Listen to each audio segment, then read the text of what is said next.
कल से आपके कानों में एक आवाज़ गूंज रही होगी कि पेटीएम 29 फरवरी के बाद बंद हो जाएगा। तो क्या है पूरा मामला, उसको हम जानेंगे और ये भी जानेंगे कि किन किन चीज़ों का आप इस्तेमाल नहीं कर पाएंगे और किन किन चीज़ों का इस्तेमाल कर लेंगे। क्योंकि पेटीएम बंद हो रहा है, लेकिन हर चीज़ें बंद हो रही हैं या नहीं हो रही हैं, इसके बारे में हम डिटेल में देखने वाले हैं। चैनल पर नए हैं तो एमटीएस हिंदी को सब्सक्राइब करके डेली करंट अफेयर्स और न्यूज़ एनालिसिस के लिए हमारे साथ जुड़ सकते हैं। पेटीएम से अपने पैसे निकालने की बातें चल रही हैं कि सब लोग अपना पैसा निकाल लो। 29 फरवरी 2024 के बाद इसकी कई सारी सर्विस काम नहीं करेंगी। तो क्या है, किन किन चीज़ों पर रोक लगा है, तो उस पर हम बात करते हैं। तो आपके मन में कई सारे सवाल उठ रहे होंगे कि क्या पेटीएम का ऐप काम करना बंद कर देगा, यूपीआई नहीं की जा सकेगी। तो इसकी हम बात करते हैं। तो इसमें आपको ये समझना पड़ेगा कि पेटीएम ब्रांड की पेरेंट कंपनी 197 कम्युनिकेशंस लिमिटेड है और इसका एक एसोसिएट बैंक भी है, Paytm payment bank limited. Paytm payment bank के जरिए पेटीएम ऐप पर सर्विसेज मिलती हैं। पेटीएम पेमेंट बैंक में 197 कम्युनिकेशंस की 49% हिस्सेदारी होती है। आरबीआई ने जो रोक लगाई है वो पेटीएम पेमेंट बैंक पर लगाई है। पेटीएम अपनी कई सारी सर्विस इस बैंक के जरिए ही देता है। ऐसे में जो सर्विसेज पेटीएम पेमेंट्स बैंक के जरिए मिलती है वो 29 फरवरी 2024 के बाद बंद हो जाएगी, जबकि अन्य सर्विस पहले की तरह चलती रहेंगी। तो इसका मतलब कि पेटीएम चलता रहेगा, ठीक है। तो अफवाह में ना उड़िए। पेटीएम अपनी UPI services Paytm payment bank के जरिए ही देता है, इसलिए दूसरे बैंकों के साथ टाई अप नहीं होने की स्थिति में 29 फरवरी के बाद यूपीआई सर्विस भी बंद हो जाएगी। पेटीएम ने बताया है कि उसकी एनपीसीआई और आरबीआई दोनों के साथ लेकर चर्चा हुई है, यानी कि इसको चालू भी किया जा सकता है। अभी टाइम बहुत ज़्यादा है क्योंकि पूरे 1 महीने के टाइम है इसके पास। अब आपके मन में ये सवाल हो रहे होंगे कि सेविंग अकाउंट्स, वॉलेट, फास्टैग और एनसीएमसी अकाउंट का क्या होगा। तो saving account, current account, prepaid instrument, FASTag, national common mobility card आदि में मौजूद पैसों के विड्रॉल या उपयोग पर किसी तरह की कोई पाबंदी अभी तक नहीं है। बैलेंस अवेलेबल होने तक इनका इस्तेमाल किया जा सकता है। जब तक आपके उसमें पैसे हैं उसका आप यूज कर सकते हैं, उसे किसी तरह से रोका नहीं जाएगा। पेटीएम अपने स्टॉक ब्रोकिंग और mutual fund services Paytm money के जरिए देता है। पेटीएम मनी एक सेबी रजिस्टर्ड स्टॉक ब्रोकर और डिपॉजिटरी पार्टिसिपेंट है, इसलिए सर्विसेज पूरी तरह से प्रभावित नहीं होंगी। अगर आप पैसों के क्रेडिट और डेबिट के लिए पेटीएम पेमेंट बैंक के अकाउंट का इस्तेमाल करते हैं तो फिर आपकी सर्विसेज प्रभावित होंगी।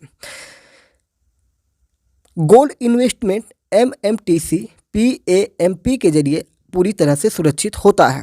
इसमें जो पेटीएम से गोल्ड भी खरीदा जाता है उस पर क्या बातें हैं उसकी बात की जा रही है, यानी कि जो पेटीएम में गोल्ड सर्विस दी गई है, ठीक है। तो इसके लिए कहा जा रहा है कि ये हमेशा अभी के लिए सुरक्षित है और इसलिए पेटीएम पेमेंट बैंक पर लिए गए आरबीआई के एक्शन से ये सर्विस पूरी तरह से प्रभावित नहीं होगी। अगर आप पैसों के क्रेडिट और डेबिट के लिए पेटीएम पेमेंट बैंक के अकाउंट का इस्तेमाल करते हैं तो फिर आपकी सर्विस प्रभावित हो जाएगी। तो ये चीज़ें आपको ध्यान में रखने वाली बात है। फिर आपके मन में ये क्वेश्चन बन रहे होंगे कि पेटीएम के लिए क्रेडिट कार्ड, लोन और इंश्योरेंस का क्या होगा। जो आपने क्रेडिट कार्ड, लोन लिए हैं, इंश्योरेंस लिए हैं, इन सारी चीज़ों का क्या होगा। तो पेटीएम जो क्रेडिट कार्ड प्रोवाइड करता है वो एसबीआई और एचडीएफसी की पार्टनरशिप में करता है।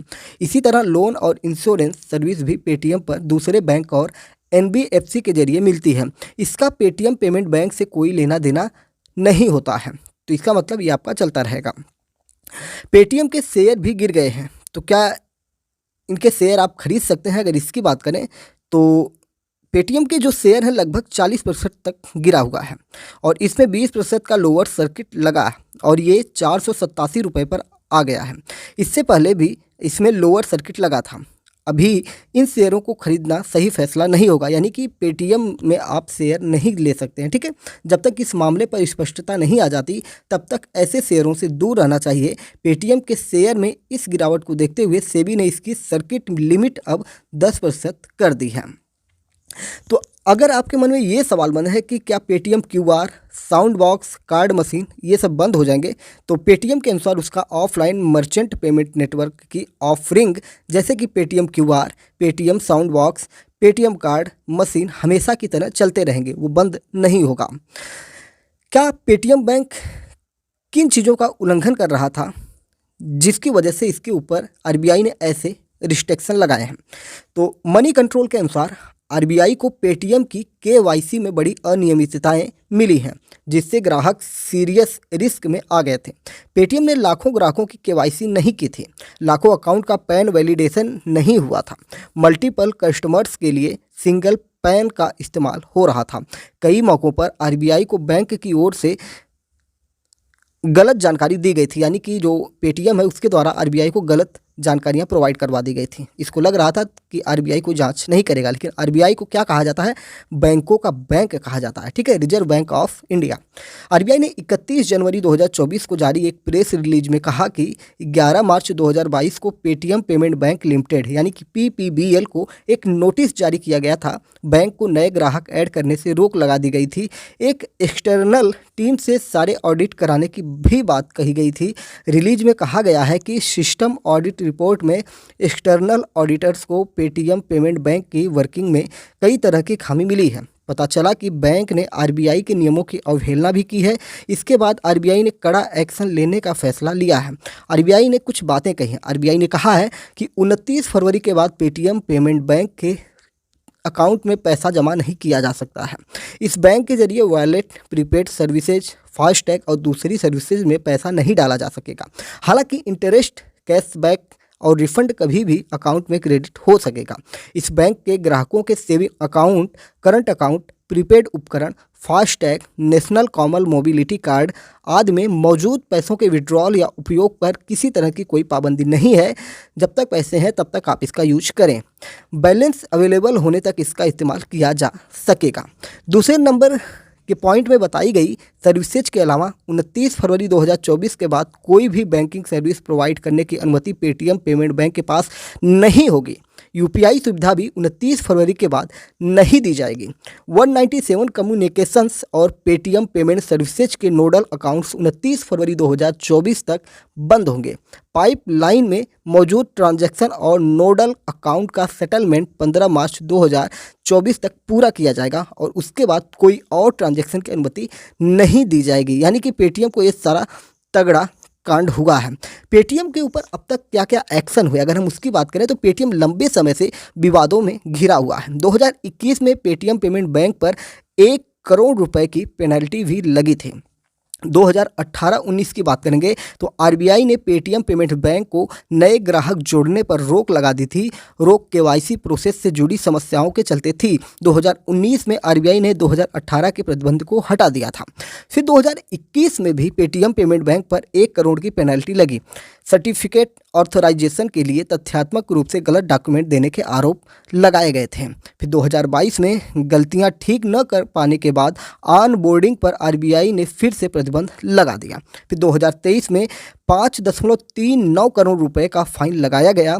Licensing guidelines, cyber security framework और यूपीआई और मोबाइल बैंकिंग एप्लीकेशन से जुड़े आरोप लगे थे। अब बात करते हैं नए साल 2024 की। तो इस साल धमाका कर दिया है भैया, तुम मान नहीं रहे हो। तुमको लगातार हम बता रहे हैं, फाइन लगा रहे हैं, 1 करोड़, 1 करोड़ 2 बार लगाया, फिर 5.39 करोड़ का फाइन लगाया 2023 में। इस बार सुनो बेटा, इस बार हम तुमको बंद ही कर देंगे। तो 29 फरवरी 2024 के बाद किसी भी customer account, prepaid instrument, wallet और फास्टैग में डिपॉजिट या टॉप अप बंद करने के लिए कहा गया है और यह रोक ऑडिट में समस्याओं के चलते है। यानी कि भविष्य में पेटीएम चालू हो सकता है, यानी कि चिंता करने की बात नहीं है। हाँ, कंपनी की अपनी पॉलिसी है, आरबीआई के अपने गाइडलाइंस है। इन गाइडलाइंस को इसने फॉलो नहीं किया है, जिसकी वजह से इसके ऊपर ये गाज गिरी है। तो इस तरीके से आप समझ रहे हैं कि पेटीएम के साथ क्या क्या कांड कर रहा है आरबीआई। इन सारी चीज़ों को लेकर पेटीएम ने क्या जवाब दिया? तो पेटीएम के सीईओ विजय शेखर शर्मा ने दावा किया है कि पेटीएम काम कर रहा है और 29 फरवरी के बाद भी हमेशा की तरह काम करता रहेगा। जैसा कि मैंने भी दावा किया कि हर कंपनी की अपनी पॉलिसी होती है, इसने गलती की है पर गलतियों को सुधारने की कोशिश करेगा। पेटीएम ने कहा कि मैं पेटीएम टीम के प्रत्येक सदस्य के साथ आपके अथक समर्थन के लिए आपको सलाम करता हूं। हर चुनौती का एक समाधान है। 197 कम्युनिकेशन ने कहा कि एक पेमेंट कंपनी के रूप में वो अलग अलग पेमेंट प्रोडक्ट पर कई बैंकों के साथ काम करती है। सिर्फ पेटीएम पेमेंट बैंक के साथ नहीं, प्रतिबंध शुरू होने के बाद से कंपनी ने अन्य बैंकों के साथ काम करना शुरू कर दिया। आगे चलकर कंपनी केवल अन्य बैंकों के साथ काम करेगी, पेटीएम पेमेंट्स बैंक लिमिटेड के साथ नहीं काम करेगी। कंपनी की यात्रा के अगले चरण में वो पेमेंट और फाइनेंशियल सर्विसेज का विस्तार करेगी, लेकिन इसे केवल अन्य बैंक की पार्टनरशिप में किया जाएगा, यानी कि उनकी अपनी अंदरूनी जो लड़ाई है वो चल रही है। आरबीआई के फैसले के बाद पेटीएम बैंक का क्या होगा, क्या ये बंद हो जाएगा? तो पेटीएम पेमेंट बैंक में आरबीआई को जो गड़बड़ियां मिली हैं, अगर उनका समाधान नहीं निकलता है तो बैंक मुश्किल में पड़ जाएगा, ये तो 100% तय है। किसी दूसरे बैंक के इसे ओवरटेक करने की नौबत भी आ सकती है, यानी कि पेटीएम बंद नहीं होगा भले ही कंपनी चेंज हो जाए। अगर हम यूजर की बात करेंगे तो देश में 30 करोड़ से ज़्यादा पेटीएम यूजर हैं। 2009 में पेटीएम को लॉन्च किया गया था। 2012 में पेटीएम गेटवे यानी कि पेमेंट गेटवे एक ऐसी सर्विस है जिसके जरिए किसी भी ई कॉमर्स बिजनेस में ग्राहक द्वारा ऑनलाइन स्टोर को क्रेडिट कार्ड या डेबिट कार्ड से पेमेंट किया जाता है। 2014 में इसका जो आया पेटीएम वॉलेट। पेमेंट गेटवे एक बैंक अकाउंट से डिजिट वॉलेट में पैसे डालने की सुविधा मिली। इससे पेमेंट आसानी से और तेज़ी से होने लगा। फिर 2015 में क्यूआर कोड को स्कैन करके पेमेंट करने, मूवी टिकट और बिल पेमेंट की सुविधा आई और उसके बाद पेमेंट तो छा गया। 2016 में फ्लाइट टिकट बुक करने की भी सुविधा इसमें दी गई। 2017 में पेटीएम गोल्ड में निवेश और इवेंट की टिकट बुकिंग करने की सुविधा दी गई। पेटीएम फास्टैग लॉन्च किया गया। पेटीएम पेमेंट बैंक की शुरुआत हुई, इसमें बैंक अकाउंट खोलने की सुविधा शुरू की गई, इसमें डेबिट कार्ड भी जारी किया गया। फिर 2018 में पेटीएम पोस्ट पेड और पेटीएम मनी के जरिए लोन की सुविधा शुरू की गई। 2019 में पेटीएम साउंड बॉक्स लॉन्च किया गया। जैसे कि आप जैसे ही पैसा भेजते हैं तो आपको आवाज़ सुनाई देती है। इसके जरिए क्या होता है, जो मर्चेंट होता है उसको किए गए पेमेंट सुनने की सुविधा दी गई, इससे गड़बड़ियाँ कम हुई। 2020 में all in one QR code सुविधा शुरू हुई। इसमें किसी भी अन्य कंपनी के यूपीआई क्यूआर कोड को स्कैन करने की सुविधा मिली। फिर 2021 में 2 काम किए गए। इक्विटी ट्रेडिंग की गई। पेटीएम पर डीमैट अकाउंट खोलकर शेयर मार्केट में निवेश की सुविधा मिली। और स्मार्ट पॉइंट्स ऑफ सेल यानी कि ये एक पेमेंट टर्मिनल है जिस पर व्यापारी debit card, credit card, QR code, UPI और नेट बैंकिंग के माध्यम से पेमेंट स्वीकार कर सकते हैं। फिर 2023 की बारी आती है तो पेटीएम यूपीआई लाइट लॉन्च किया गया। इसे छोटे पेमेंट के लिए उपयोग किया जाता है। यूपीआई पर रुपए क्रेडिट कार्ड को जोड़ने की सुविधा शुरू की गई और साथ ही पेटीएम एसबीआई कार्ड भी लॉन्च किया गया था। तो इस प्रकार से हमने पेटीएम की अब तक की पूरी कहानी जान ली और आपको भी अब समझ में आ गया होगा कि पेटीएम भैया बंद होने वाला नहीं है। भले ही बाजार गर्मा गर्म हो, शेयर गिरे हुए हों, हाँ जुर्माना लगा है और 29 फरवरी का डेड लाइन दिया गया है। अब देखने वाली बात होगी कि पेटीएम क्या क्या करता है, क्या अपनी चीज़ों में सुधार करता है। भले ही दूसरी कंपनी ओवरटेक कर ले, लेकिन पेटीएम बंद नहीं होगा, नाम बदल सकता है, यानी कि आपके जो ऐप वगैरह है ये सब काम करते रहेंगे। तो फिलहाल आपको चिंता करने की ज़रूरत नहीं है। हाँ, उसमें पैसे ऐड वैड नहीं करना है। जो पैसे हैं उनको आप कोशिश करिए कि 29 तारीख से पहले खर्च कर लें, ठीक है। तो ये काम आप कर सकते हैं। उम्मीद है कि सारी चीज़ें आपको समझ में आ गई होंगी। तो एमपीएस हिंदी पर नए हैं ना, तो चैनल को सब्सक्राइब करके डेली करंट अफेयर्स और न्यूज एनालिसिस के लिए, न्यूज एक्सप्लेनर के लिए, न्यूज एक्सप्लेन के लिए सुन सकते हैं, सब्सक्राइब कर सकते हैं और अपने विचारों को भी कमेंट बॉक्स में बता सकते हैं। जय नमस्कार, भारत माता की जय।